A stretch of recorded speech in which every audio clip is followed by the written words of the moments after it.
নারীদের সম্পর্কে একটা গুরুত্বপূর্ণ তথ্য কি জানেন? যে আপনি তাকে যা বলবেন সে আস্তে আস্তে তাই হতে থাকবে। কি বিশ্বাস হচ্ছে না?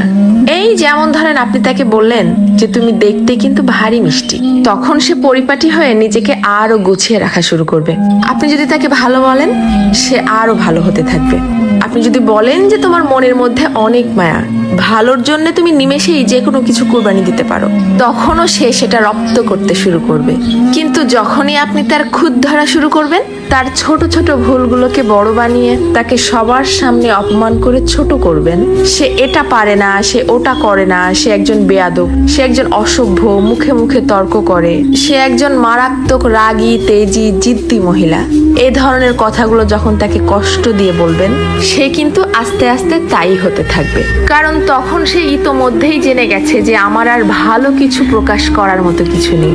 সবার সামনে যেহেতু আমি খারাপ হয়েই গেছি, তো আরো খারাপ হয়ে যাই। তখন আর সে কোনোভাবেই কারোর সামনে নিজেকে সঠিক প্রমাণ করার প্রয়োজনীয়তা অনুভব করবে না। সে ধরেই নিবে যে কেউ আমাকে ভালো বললে ভালো, আর না বললে আরো ভালো। কে বুঝলো বা বুঝলো না এটা নিয়ে আর মাথায় ঘামাবে না। এটুকু তার ঠিকই বোধগম্য হয়ে যাবে যে আমি সবাইকে সম্মান দেখিয়ে লাইনের পেছনেই দাঁড়াই অথবা সামনে, সব অবস্থাতেই আমি খারাপ। আর এভাবেই আস্তে আস্তে আপনি তাকে হারিয়ে ফেলবেন।